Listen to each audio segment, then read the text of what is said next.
அஸ்ஸலாமு அலைக்கும். வணக்கம் ஃப்ரெண்ட்ஸ், வெல்கம் டு லைட்டிங் சமையல். இன்றைக்கி நம்ம கிச்சனில் என்ன ரெசிபி பார்க்க போகிறோன்னா, ரொம்பவே சூப்பரான ரொம்பவே ஹெல்த்தியான வெண்டைக்காய் வச்சு ஒரு ஃப்ரை தாங்க பார்க்க போகிறோம். இது ரொம்பவே டிஃப்ரெண்ட்டான ரெசிபிங்க. வீடியோவை லாஸ்ட் வரை ஸ்கிப் பண்ணாமல் பாருங்கள். நான் வெண்டைக்காய் 200 கிராம் எடுத்திருக்கேங்க. இது நல்லா வாஷ் பண்ணிவிட்டு ஈரமில்லாத ஒரு துணியில் நல்லா தொடச்சி எடுத்துக்கலாங்க. ரொம்ப ட்ரையாக இருக்கணும், வெண்டைக்காயில் ஈரப்பசிப்பே இருக்கக்கூடாதுங்க. வெண்டைக்காய் இந்த மாதிரி கட் பண்ணி எடுத்துக்கலாங்க. நான் 4 கட் பண்ணுறேன். உங்களுக்கு வேணால் நீங்கள் 2 கூட கட் பண்ணிக்கலாங்க. இந்த மாதிரி கட் பண்ணிவிட்டு உள்ளே இருக்கிற அந்த வெள்ளை கலர் சீட்ஸ் எல்லாம் எடுத்துடலாங்க. குட்டி குட்டி வெண்டைக்காய் இருந்தால் நம்ம அப்படியே ஆட் பண்ணிக்கலாம். கொஞ்சம் பெரிய வெண்டைக்காயாக இருக்கும்போது உள்ளே இருக்கிற அந்த சீட்ஸ் எல்லாம் நம்ம அப்படியே ரிமூவ் பண்ணிடலாம். இது ரொம்பவே ஹெல்த்தியான ரெசிபிங்க, ரொம்பவே ஈஸியான ரெசிபி. கண்டிப்பாக ட்ரை பண்ணி பாருங்கள்.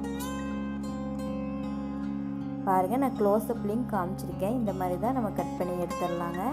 ஈஸியாக ரிமூவ் ஆகி வந்துடும். இந்த மாதிரி நம்ம எல்லா வெண்டைக்காயும் நம்ம கட் பண்ணி எடுத்துக்கலாம். பாருங்கள், வெண்டைக்காய் எல்லாமே கட் பண்ணி எடுத்தாச்சு. இதில் நம்ம மாவு பொருட்கள், மசாலா பொருட்கள்லாம் சேர்த்துக்கலாங்க. கடலை மாவு 2 டேபிள் ஸ்பூன் சேர்த்திருக்கேன். கூட அரிசி மாவு 1 டேபிள் ஸ்பூன், சோள மாவு 1 டேபிள் ஸ்பூன் சேர்த்திருக்கேங்க.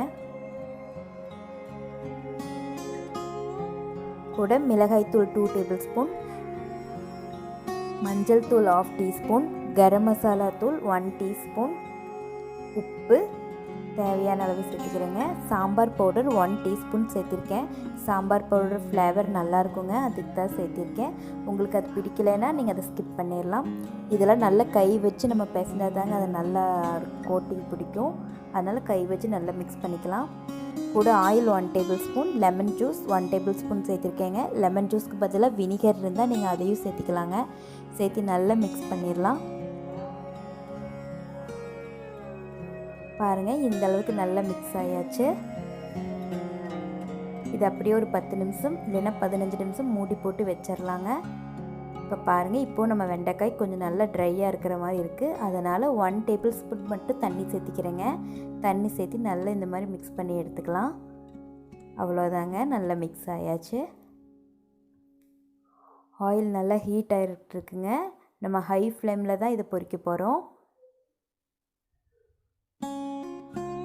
கொஞ்சம் கொஞ்சமாக சேர்த்து நம்ம பொரிக்கலாங்க. அப்போ தான் அது நல்லா கிறிஸ்பியாக வரும். வெண்டைக்காய் குழந்தைங்க சாப்பிட மாட்டேன்னு சொல்லி அடம் பிடிப்பாங்க. அந்த மாதிரி இருக்கிற குழந்தைகளுக்கு நீங்கள் இந்த மாதிரி சிப்ஸ் மாதிரி செஞ்சு கொடுத்து பாருங்கள். குழந்தைங்க விரும்பி சாப்பிடுவாங்க. இதில் நம்ம வெண்டைக்காய் தான் சேர்த்திருக்கோன்னு யாருக்குமே தெரியாது. அந்தளவுக்கு ரொம்ப டேஸ்ட்டாக, ரொம்ப கிறிஸ்பியாக, ரொம்ப ஸ்பைஸியாக இருக்கும். கண்டிப்பாக ட்ரை பண்ணி பாருங்கள். நம்ம ஆயிலில் சேர்த்துனது ஒரு 5லேருந்து 6 நிமிஷத்துலேயே இது நல்லா சீக்கிரமாக ரெடி ஆயிருங்க. பாருங்கள், மேலாக க்ரீன் கலராக தான் இருக்கும். உள்ளே தான் நம்மளோட மசாலெலாம் நல்லா கிறிஸ்பியாக பிடிச்சிருக்கும். அவ்வளோதாங்க, நம்மளோட வெண்டைக்காய் ஃப்ரை ரெடி ஆயாச்சு. இதே மாதிரி நான் எல்லா பேட்சையும் சேர்த்து பொரித்து எடுத்தாச்சு. அவ்வளோதாங்க, சூப்பரான வெண்டைக்காய் ஃப்ரை ரெடி. பாருங்கள், உங்களுக்கு எந்த அளவுக்கு சத்தம் வருதுன்னு பாருங்கள். நம்மளோட வெண்டைக்காய் ஃப்ரை அந்த அளவுக்கு கிறிஸ்பியாக இருக்குது. கண்டிப்பாக ட்ரை பண்ணி பாருங்கள். ட்ரை பண்ணி பார்த்துட்டு எப்படி இருந்தால் எனக்கு கமெண்ட் பண்ணுங்கள். நான் புது புது வீடியோ நிறைய அப்லோட் பண்ணுறேன். உங்களுக்கு என்னோடய வீடியோவில் பிடிச்சிருந்துச்சுன்னா என் சேனல் லைக் பண்ணுங்கள், ஷேர் பண்ணுங்கள், லைட்டிங் சமையலை சப்ஸ்கிரைப் பண்ணுங்கள். மறக்காமல் பெல் ஐக்கானை கிளிக் பண்ணுங்கள். ஓகே ஃப்ரெண்ட்ஸ், லைட்டிங் சமையலை வாட்ச் பண்ணதுக்கு நன்றி.